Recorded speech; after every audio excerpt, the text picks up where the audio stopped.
فاسألوا الذكر إن كنتم لا تعلمون۔ تو اے لوگو علم والوں سے پوچھو اگر تمہیں علم نہ ہو۔ صلوا علی الحبیب صلی اللہ علی محمد صلی اللہ علیہ وسلم۔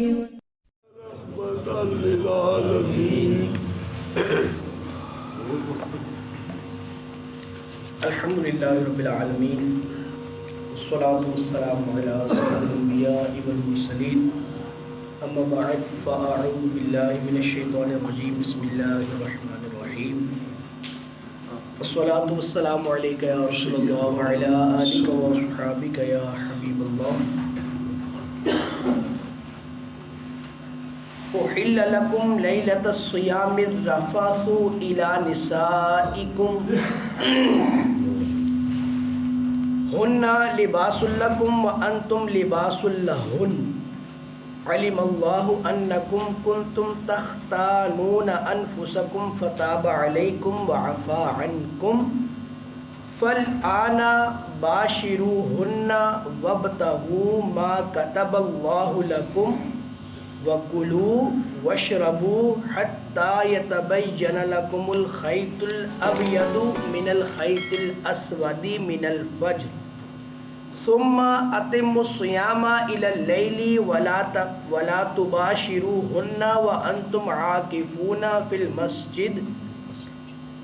فِي الْمَسَاجِدِ تِلْكَ حُدُودُ اللَّهِ فَلَا تَقْرَبُوهَا كَذَلِكَ يُبَيِّنُ اللَّهُ آيَاتِهِ لِلنَّاسِ لَعَلَّهُمْ يَتَّقُونَ۔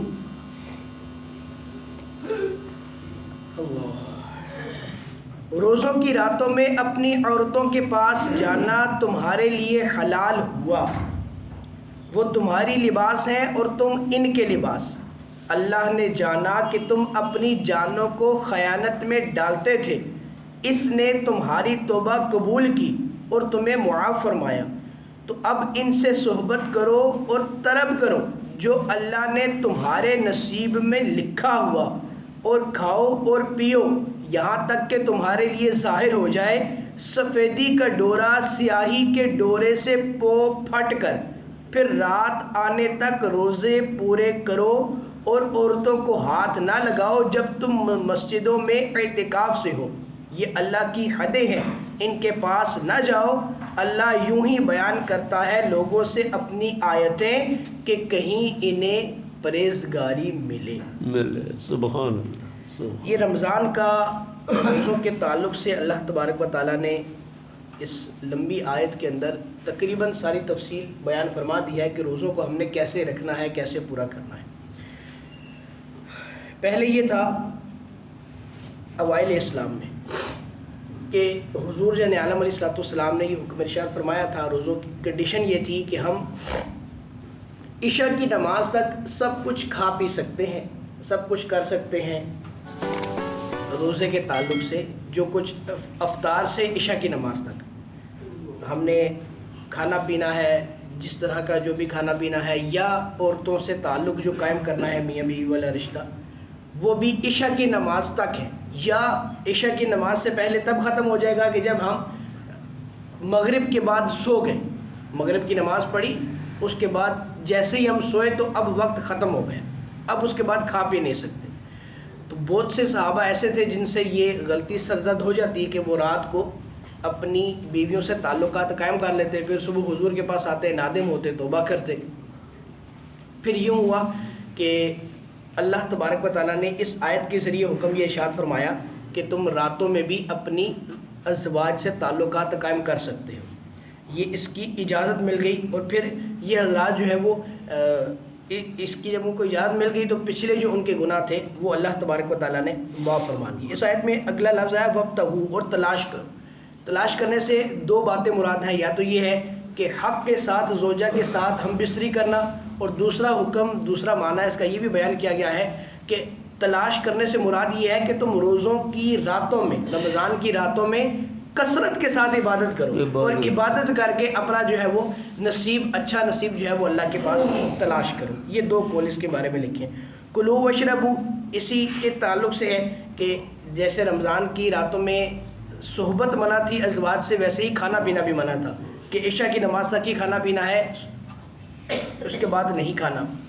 تو حضرت سرما بن قیس یہ کسان صحابی تھے، بہت زیادہ محنت اور مزدوری کرتے تھے، اپنی زمین میں خود ہی سارے معاملات کرتے تھے. تو ایسا ہوا کہ یہ دن بھر روزے کی حالت میں اپنی زمین پر بہت زیادہ کام کرتے رہے. جب واپس آئے تو بہت زیادہ تھکے ہوئے تھے، ٹیک لگا کر بیٹھے اور اپنی زوجہ سے کہا کہ میرے لیے کھانا تیار کرو. وہ کھانا تیار کرنے میں لگ گئیں. تو یوں کچھ دیر ہوئی اور یہ تھکے ہوئے تھے تو ٹیک لگا کر لیٹے ہوئے تھے تو سو گئے. جب سو گئے تو اب زوجہ جو ہے وہ کھانا لے کر آئی تو وہ پریشان ہو گئے کہ اب تو یہ نہیں کھائیں گے. اور واقعتاً جب ان کو جگایا گیا تو انہوں نے کہا اب تو کھانے کا وقت ہی ختم ہو گیا کہ میں سو گیا مغرب کے بعد، اب تو میں نہیں کھا سکتا.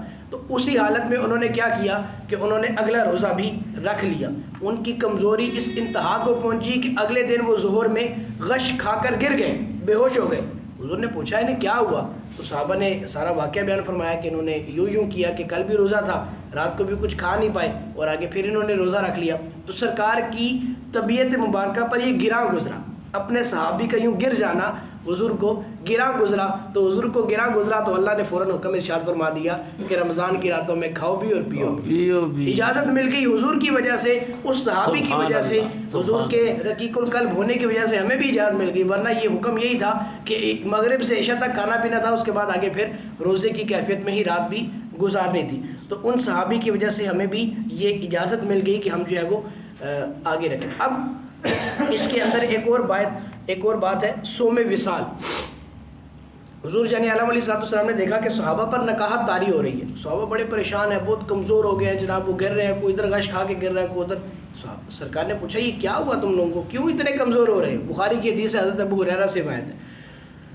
تو صحابہ نے کہا کہ یا رسول اللہ ہم یوم وصال رکھ رہے ہیں، صوم وصال رکھ رہے ہیں. تو حضور نے فرمایا کہ صوم وصال تم کیوں رکھ رہے ہو؟ تمہیں تو اس کی اجازت نہیں ہے، کیوں رکھ رہے ہو صوم وصال؟ انہوں نے کہا یا رسول اللہ ہم نے آپ کو دیکھا صوم وصال رکھنا تو ہم نے بھی شروع کر دیا، ہم بھی صوم وصال رکھنے لگے. تو حضور نے فرمایا کہ تم میں سے کون میری مثل ہے؟ ایکم مثلی، تم میں سے کون میری مثل ہو سکتا ہے؟ اب یہ وہ بات ہے کہ جس کو آج کے کسی اس طبقے پر جو حضور علیہ السلام کو اپنے جیسا معاذ اللہ بتاتا ہے، ان کے سامنے یہ حدیث رکھی جائے تو ان کی عقل ٹھکانے آ جائے کہ کیسے تم حضور کو اپنی مثل کہتے ہو؟ جب حضرت صدیق و عمر حضور کی مثل نہیں ہو سکتے تو تم کیسے ہو سکتے؟ حضور کی مثل تو کوئی نہیں ہو سکتا. حضور انبیاء میں بھی سب سے لاڈلے ہیں، سب سے افضل ہے. تو ایک عام آدمی کیسے جو ہے وہ نبی تک پہنچ سکتا ہے؟ اس لیے ان کی جس طرح ان تک کوئی پہنچ نہیں سکتا تو اسی طرح ان کی تعظیم بھی سب سے زیادہ کی جائے گی. اللہ کے بعد اگر کسی کی سب سے زیادہ تعظیم کی جائے گی تو وہ حضور جان عالم علیہ السلام کی ذات ہے. تو حضور نے فرمایا کہ تم میں سے کوئی میری مثل نہیں ہو سکتا، مجھے تو میرا رب کھلاتا ہے اور میرا رب پلاتا ہے. یہ بخاری کی حدیث ہے. حضور جان عالم علیہ السلام نے ارشاد فرمایا کہ میری مثل کوئی نہیں ہو سکتا، اس لیے تم میں سے کوئی بھی صوم وصال نہیں رکھے گا. یعنی رات کو تم افطار کرو اور کھاؤ پیو. حضور کی یہ مطلب یہ کافی عرصے تک ایک روٹین رہی تھی کہ آپ کیا کرتے تھے، آپ جو ہے وہ رات کو افطار میں ایک گھونٹ یا ایک کھجور جو ہے وہ کھا پیا لیا کرتے. ایسے ہی صبح سحری میں بھی کچھ نہیں کھاتے اور پھر یوں پورا دن روزے کی حالت میں رہتے. صحابہ کو اس طرح کرنا جو ہے وہ منع کیا گیا. اس آیت میں اگلا حکم جو ہے وہ اعتکاف کے تعلق سے ہے اور اعتکاف کے تعلق سے یہاں پر کافی سارے جو ہے وہ مسائل لکھے ہیں، وہ انشاءاللہ ہم کل سننے کی سعادت حاصل کریں گے. یہ رمضان کے تعلق سے تھا. جیسے میں نے پچھلے دنوں بھی ایک حکم بیان کیا تھا کہ رمضان میں جو ہے وہ ہمارا روزوں کا جو ہے وقت تب ختم ہوتا ہے جب صبح صادق آتی ہے. صبح صادق آئے گی تو ہمارے روزے کا جو ہے وہ وقت شروع ہو جائے گا. تو اس وقت جو ہے اس کے بعد پھر کھانا پینا، اذان کا انتظار نہ کیا جائے، اذان کے انتظار سے پہلے جو ہے وہ کھانا پینا ختم کر دیا جائے. یہ واضح حکم یہاں اس آیت میں بھی لکھا ہوا ہے. اللہ ہمیں صحیح طرح مسائل پر عمل کرنے کی توفیق عطا فرمائے. اعتکاف کے بارے میں جاہ نبی الامین صلی اللہ